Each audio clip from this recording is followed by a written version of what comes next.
ರಾಜ್ಯ ರಾಜಕೀಯಕ್ಕೆ ಕೇಂದ್ರ ಸಚಿವ ಎಚ್.ಡಿ. ಕುಮಾರಸ್ವಾಮಿಯವರು ರಿಟರ್ನ್ ಆಗ್ತಾರೆ ಎನ್ನುವಂತಹ ವಿಚಾರಕ್ಕೆ ಸಂಬಂಧಪಟ್ಟಂತೆ ಡಿಕೆ ಬ್ರದರ್ಸ್ ಫುಲ್ ಅಲರ್ಟ್ ಆಗಿದ್ದಾರೆ. ರಾಜ್ಯ ರಾಜಕೀಯಕ್ಕೆ ಕೇಂದ್ರ ಸಚಿವ ಎಚ್.ಡಿ.ಕೆ ರಿಟರ್ನ್. ಎಚ್.ಡಿ.ಕೆ ನಡೆ ಬೆನ್ನಲ್ಲೇ ಡಿಕೆ ಬ್ರದರ್ಸ್ ಫುಲ್ ಅಲರ್ಟ್ ಆಗಿದ್ದಾರೆ. ಜಿಲ್ಲೆಯ ಮೇಲಿನ ಹಿಡಿತ ಸಡಿಲ ಆಗದಂತೆ ಎಚ್ಚರಿಕೆಯ ಹೆಜ್ಜೆಯನ್ನ ಇಟ್ಟಿರುವಂಥದ್ದು. ಬೆಂಗಳೂರು ದಕ್ಷಿಣ ಜಿಲ್ಲೆಯಲ್ಲಿ ಡಿಸಿಎಂ ಡಿಕೆ ರೌಂಡ್ಸ್ ಕೂಡ ಹಾಕಿದ್ದಾರೆ. ವಿಶೇಷವಾಗಿ ವಿಧಾನಸಭಾ ಕ್ಷೇತ್ರಗಳ ಮೇಲೆ ಲಕ್ಷ್ಯ ವಹಿಸ್ತಾ ಇರುವಂಥದ್ದು. 2028 ಎಲೆಕ್ಷನ್ ಗಮನದಲ್ಲಿಟ್ಟುಕೊಂಡು ಡಿಕೆ ತಂತ್ರವನ್ನ ಎಣಿತಾ ಇದ್ದಾರೆ. ದಾವೋಸ್ನಿಂದ ಬಂದ ಬಳಿಕ ಸ್ವಕ್ಷೇತ್ರಕ್ಕೆ ಡಿಕೆ ಭೇಟಿಯನ್ನ ಕೂಡ ನೀಡಿದ್ದಾರೆ. ಒಕ್ಕಲಿಗರ ಬೆಂಬಲ ಕಡಿಮೆ ಆಗದಂತೆ ಡಿಕೆ ವ್ಯೂಹವನ್ನ ಎಣಿತಾ ಇರುವಂಥದ್ದು. ಹಾಗೆ ಕನಕಪುರ ಉತ್ಸವದ ಮೂಲಕವೂ ಕೂಡ ಡಿಕೆಶಿ ರಣತಂತ್ರವನ್ನ ರೂಪಿಸುತ್ತಾರೆ ಎನ್ನಲಾಗ್ತಾ ಇದೆ. ಕೈತೆಕೆಯಿಂದ ಒಕ್ಕಲಿಗ ಮತ ಚತುರತಂತೆ ಪ್ಲಾನ್ ಕೂಡ ಮಾಡಿಕೊಂಡಿದ್ದಾರೆ ಡಿಕೆ ಬ್ರದರ್ಸ್. 2028 ವಿಧಾನಸಭಾ ಚುನಾವಣೆಗೆ ಈಗಾಗಲೇ ಎಲ್ಲ ಪಕ್ಷಗಳು ಕೂಡ ತಯಾರಿಯನ್ನ ನಡೆಸ್ತಾ ಇರುವಂಥದ್ದು. ಇನ್ನು ನೋಡಿ, ರಾಜ್ಯ ರಾಜಕೀಯಕ್ಕೆ ಕೇಂದ್ರ ಸಚಿವ ಎಚ್.ಡಿ. ಕುಮಾರಸ್ವಾಮಿಯವರು ರಿಟರ್ನ್ ಆಗ್ತಾರೆ ಎನ್ನುವಂತಹ ವಿಚಾರ ಸಾಕಷ್ಟು ರಾಜಕೀಯದಲ್ಲಿ ಚರ್ಚೆಯನ್ನ ಮಾಡ್ತಾ ಇದೆ. ಇನ್ನು ರಾಜಕೀಯ ಚರ್ಚೆಗೆ ಕೂಡ ಗ್ರಾಸವಾಗಿರುವಂಥದ್ದು. ಎಚ್.ಡಿ.ಕೆಯ ನಡೆ ಬೆನ್ನಲ್ಲೇ ಇದೀಗ ಡಿಕೆ ಸುರೇಶ್ ಮತ್ತು ಡಿಕೆ ಶಿವಕುಮಾರ್ ಇಬ್ಬರೂ ಕೂಡ ಫುಲ್ ಅಲರ್ಟ್ ಆಗಿದ್ದಾರೆ. ಹಾಗೆ ತಮ್ಮ ಜಿಲ್ಲೆಯ ಮೇಲಿನ ಹಿಡಿತವನ್ನ ಸಡಿಲ ಆಗದಂತೆ ಎಚ್ಚರಿಕೆಯ ಹೆಜ್ಜೆಯನ್ನ ಕೂಡ ಇಡ್ತಾ ಇರುವಂಥದ್ದು. ಹೀಗಾಗಿ ಬೆಂಗಳೂರು ದಕ್ಷಿಣ ಜಿಲ್ಲೆಯಲ್ಲಿ ಡಿಸಿಎಂ ಡಿಕೆ ಶಿವಕುಮಾರ್ ಅವರು ರೌಂಡ್ಸ್ ಹಾಕ್ತಾ ಇದ್ದಾರೆ. ವಿಶೇಷವಾಗಿ ವಿಧಾನಸಭಾ ಕ್ಷೇತ್ರಗಳ ಮೇಲೆ ಲಕ್ಷ್ಯವನ್ನ ವಹಿಸ್ತಾ ಇರುವಂಥದ್ದು. 2028 ಎಲೆಕ್ಷನ್ ಗಮನದಲ್ಲಿಟ್ಕೊಂಡು ಡಿಕೆ ತಂತ್ರವನ್ನ ಕೂಡ ರೂಪಿಸ್ತಾ ಇದ್ದಾರೆ. 2028 ಎಲೆಕ್ಷನ್ ಗೆಲ್ಲಲು ದಳಪತಿ ಎಚ್.ಡಿ.ಕೆ ಚದುರಂಗ. ಸ್ಥಳೀಯ ಸಂಸ್ಥೆ ಗೊಂದಲ ನಾವು ನೋಡಿಕೊಳ್ತೇವೆ. ಮೈತ್ರಿ ಕುರಿತು ತಲೆಕೆಡಿಸಿಕೊಳ್ಳದೆ ಹೋರಾಡಿ. ಕಾಂಗ್ರೆಸ್ ಮೈನಸ್ ವಿರುದ್ಧ ಹೋರಾಡಲು ತಾಕೀತು. ಈಗಾಗಲೇ ಒಂದು ಹಂತದ ಸಭೆ ಮಾಡಿರುವಂತಹ ಕೇಸರಿ ಪಡೆ. ಬೆಂಗಳೂರು ಬಗೆಗಿನ ಸರ್ಕಾರ ವೈಫಲ್ಯದ ಪಟ್ಟಿ ರೆಡಿ. ನಗರದಲ್ಲಿ ರಸ್ತೆ ಗುಂಡಿ ಅಪರಾಧ ಗಣನೀಯವಾಗಿದೆ. ಎಬಿ ಖಾತಾ ಭಾರೀ ಗೊಂದಲ. ಕಸದ ಮೇಲೆ ತೆರಿಗೆಯನ್ನ ಕೂಡ ಹಾಕಲಾಗ್ತಾ ಇರುವಂಥದ್ದು. ಅಭಿವೃದ್ಧಿ ವಿಳಂಬ ಸೇರಿದಂತೆ ಹಲವು ವಿಚಾರಗಳು. ಇನ್ನು ಜಿಬಿಎ ಗದ್ದುಗೆ ಪಡೆಯಲು ಕಮಲ ತಂತ್ರವನ್ನ ಕೂಡ ಮಾಡ್ತಾ ಇದೆ.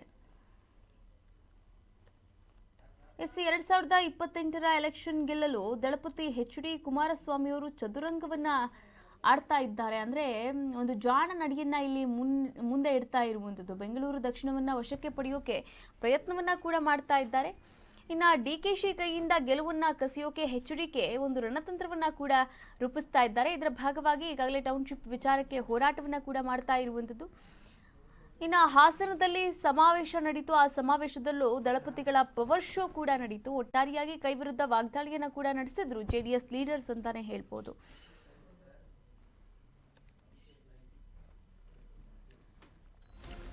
ಈ ಕುರಿತಂತೆ ಇನ್ನಷ್ಟು ಮಾಹಿತಿಯನ್ನು ನೀಡ್ತಾ ಹೋಗ್ತಾರೆ ನಮ್ಮ ಪ್ರತಿನಿಧಿ ಅಭಿಷೇಕ್. ಡೆಸ್ಕ್ ಲೈವ್ ಇಂದ ಜಾಯಿನ್ ಆಗ್ತಾ ಇದ್ದಾರೆ.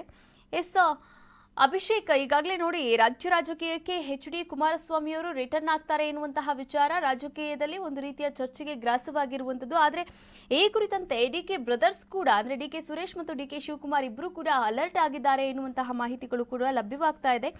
ಏನೆಲ್ಲ ಅಪ್ಡೇಟ್ಸ್ ಇದೆ? ಕಾವ್ಯ, ಖಂಡಿತ ಸದ್ಯಕ್ಕೆ ಡಿಕೆ ಬ್ರದರ್ಸ್ ಆಗಿರ್ತಕ್ಕಂಥ ಏನು ಒಂದು ಒಕ್ಕಲಿಗ ಸ್ಥಾನವನ್ನು ಗಟ್ಟಿಗೊಳಿಸುವಂಥ ನಿಟ್ಟಿನಲ್ಲಿ ಡಿಕೆ ಬ್ರದರ್ಸ್ ಅವ್ರದ್ದೇ ಆದಂಥ ಒಂದು ಕಸರತ್ತನ್ನು ಮಾಡ್ತಿದ್ದಾರೆ. ಅದರಲ್ಲೂ ಕೂಡ ನಾಯಕತ್ವ ಗೊಂದಲ ಏನಿದೆ, ಆ ಒಂದು ನಿಟ್ಟಿನಲ್ಲಿ ಡಿಕೆ ಶಿವಕುಮಾರ್ ಅವ್ರದ್ದೇ ಆದಂಥ ಒಂದು ಕಸರತ್ತನ್ನು ಮಾಡ್ತಿದ್ರೆ ಮುಂದಿನ ಒಂದು ಚುನಾವಣೆಗಳ ನಂತರ ಏನು ಲೆಕ್ಕಾಚಾರ ಏನು ನಿರೀಕ್ಷೆ ಇದೆ, ಆ ಒಂದು ನಿರೀಕ್ಷೆಯ ಹಾದಿಯಲ್ಲಿ ಡಿಕೆ ಸುರೇಶ್ ಆಗಿರ್ಬೋದು, ಜೊತೆಗೆ ಡಿಕೆ ಶಿವಕುಮಾರ್ ಆಗಿರ್ಬೋದು ಅವ್ರದ್ದೇ ಆದಂಥ ಒಂದು ಕಸರತ್ತನ್ನು ಮಾಡ್ತಿದ್ದಾರೆ. ಅದರಲ್ಲೂ ಕೂಡ ಪ್ರಮುಖವಾಗಿ ಕೇಂದ್ರ ಸಚಿವರವರು ಏನು ಯಾವಾಗ ದೆಹಲಿ ರಾಜಕಾರಣಕ್ಕೆ ಹೋಗ್ತಾರೆ ಕುಮಾರಸ್ವಾಮಿ ಅವರು, ಅದಾದ ನಂತರ ಎಲ್ಲೊಂದು ಕಡೆ ಒಕ್ಕಲಿಗ ಫೈಟ್ನಲ್ಲಿ ರಾಜ್ಯದಲ್ಲಿ ಕಡಿಮೆ ಆಗುತ್ತೆ ಅಂತ ಒಂದು ಚರ್ಚೆ ಆಗ್ತಿತ್ತು.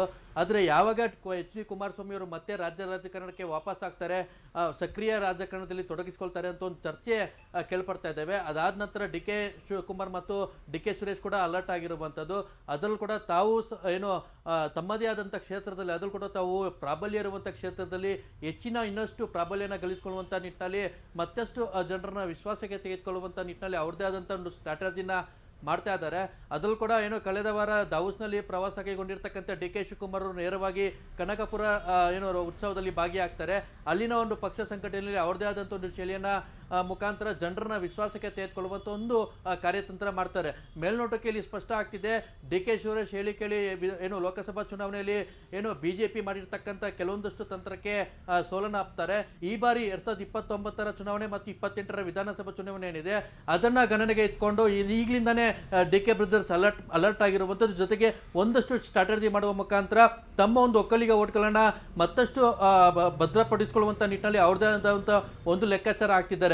ಇಫ್ ಇನ್ ಕೇಸ್ ಏನಾದ್ರು ಕುಮಾರಸ್ವಾಮಿ ಅವರು ರಾಜಕಾರಣಕ್ಕೆ ಮರಳಿದೆ ಆದಲ್ಲಿ ಮತ್ತೆ ರಾಜ್ಯದಲ್ಲಿ ಒಕ್ಕಲಿಗ ಮತ್ತು ಫೈಟ್ ಮುನ್ನೆಲೆಗೆ ಬರುತ್ತೆ. ಆಗ ಡಿ ಕೆ ಶಿವಕುಮಾರ್ ಮತ್ತು ಕುಮಾರಸ್ವಾಮಿ ಅವರ ಒಂದು ವಾಕ್ ಸಮರ ಏನಿತ್ತು ಅದು ಮತ್ತೆ ರಾಜ್ಯದಲ್ಲಿ ನಾವು ಕಾಣ್ಬೋದಾಗಿದೆ. ಹೀಗಾಗಿ ಕುಮಾರಸ್ವಾಮಿ ಅವರು ದೆಹಲಿ ರಾಜಕಾರಣ ಬಿಟ್ಟು ಮತ್ತೆ ರಾಜಕಾರಣಕ್ಕೆ ಬರ್ತಾರ ಅನ್ನೋ ಒಂದು ಪ್ರಶ್ನೆ ಈಗ ಸದ್ಯಕ್ಕೆ ಉಳಿದಿರುವಂಥದ್ದು. ಕಾವ್ಯ.